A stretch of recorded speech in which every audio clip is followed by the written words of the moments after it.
उस सियासी दस्तक के बारे में बताते हैं जिसने पुरानी कहावत को ही बदल दिया है। कहां तो कहा गया कि जाति न पूछो साधु की, कहां तो अब राजस्थान में चुनाव से पहले जाति ही पूछो वोटर और भगवान की तक नौबत पहुंच गई है।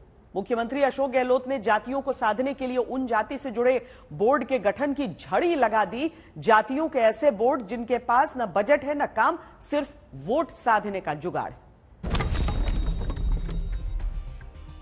महाराणा प्रताप राजपूतों के हो गए, भगवान कृष्ण को यादवों ने अपना लिया, तेजा जी को जाटों ने अपने साथ रख लिया और भगवान देव नारायण गुर्जरों के हिस्से आए।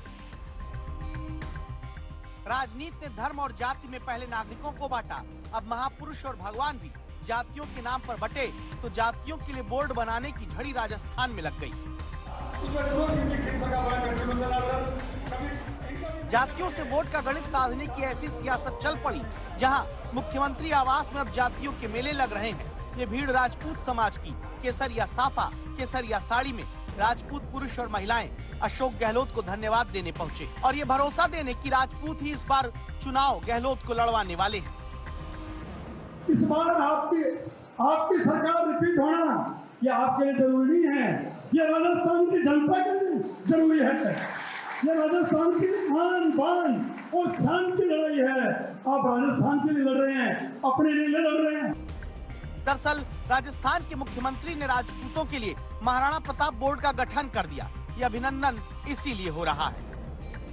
राजपूत समाज जब थैंक यू करने जाता है तब समारोह शुरू होता है बाद में यादव समाज का, जहां ऐलान कर दिया मुख्यमंत्री ने कि जाइए अब हम आपके लिए श्री कृष्ण बोर्ड का गठन करते हैं। मंदिर से शुरू जाता हूँ, श्री कृष्ण बोर्ड बनाने की मैं घोषणा करता हूँ। राजस्थान में जातियों के नाम पर बोर्ड की शुरुआत ब्राह्मणों के साथ हुई। जब ब्राह्मणों के लिए विप्र कल्याण बोर्ड बना, जिसके बाद ही दूसरी जाति के लोगों ने मांग उठानी शुरू की, फिर क्या वोट दो बोर्ड लो का खेल हो गया। अब तक जाटों के लिए तेजाजी बोर्ड, राजपूतों के लिए महाराणा प्रताप बोर्ड, यादवों के लिए श्री कृष्ण बोर्ड, गुर्जरों के लिए देवनारायण बोर्ड, मालियों के लिए ज्योतिबा फुले बोर्ड, धोबी समुदाय के लिए रजक बोर्ड, सुनारों के लिए सवर्ण रजक बोर्ड, नाई जाति के लिए केश कला बोर्ड, कुम्हारों के लिए माटी कला बोर्ड, लोध जाति के लिए आवंती बाई बोर्ड, बंजारा समुदाय के लिए घुमंतु अर्ध घुमंतु बोर्ड समेत 15 से ज्यादा बोर्ड सरकार ने बना दिए। लेकिन ऐसे सारे बोर्ड अभी सफेद हाथ ही। तभी तो सबसे पहले ब्राह्मणों के लिए बने विप्र कल्याण बोर्ड के दफ्तर में जब आज तक संवाददाता पहुंचे तो पता चला कि इसके अध्यक्ष महेश शर्मा को राज्य मंत्री का दर्जा तो प्राप्त है, मगर बजट, पावर और स्टाफ नील बटे सन्नाटा। सरकार ने बजट में 5 करोड़ की घोषणा की थी, फूटी कौड़ी आज तक नहीं मिल पाई। ब्राह्मण समाज ही अपना पैसा खर्च करके सम्मान करा रहा, लेकिन समस्या का किसी समाधान नहीं पा रहा। केवल एक ऐसे दिए हैं विशेषता है, उसके अलावा एक चपरासी भी नहीं दिया। एक भी योजना उन्होंने हमें सम्मेलन के लिए, गोष्ठी के लिए, संगोष्ठी के लिए अनुमोदित नहीं करते हैं और ये लिखते हैं कि ये तो राज्य की राशि का दुरुपयोग है। बड़ा खेद का विषय है। 2 जातियों के बोर्ड छोड़कर गहलोत राज में बाकी किसी जाति के बोर्ड के ना तो चेयरमैन बन पाए ना सदस्य।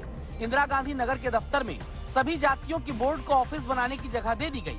बीजेपी इसीलिए सबको चुनावी बोर्ड बताती है।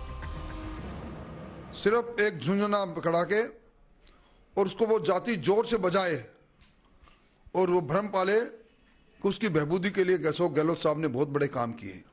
मुख्यमंत्री को लगता है कि बीजेपी धर्म के नाम पर लड़ती है और धर्म की काट जाती है, इसीलिए जातियों के नाम पर अभी राजस्थान में आधा दर्जन बोर्ड और भी बनाए जा सकते हैं।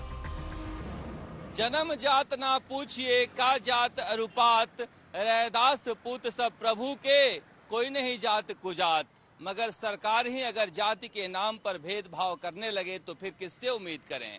मगर सवाल यहाँ वोट का है, इसलिए कांग्रेस को लगता है, जैसा कि बार बार मुख्यमंत्री अशोक गहलोत कहते हैं, कि राजस्थान विधानसभा चुनाव में बीजेपी धार्मिक एजेंडे को लेकर आएगी। उससे पहले कांग्रेस चाहती है कि अपने जातिगत एजेंडे को समाज के अंदर आगे बढ़ाएं और बोर्ड और निगम के आधार पर जातियों के अंदर घुसपैठ करें।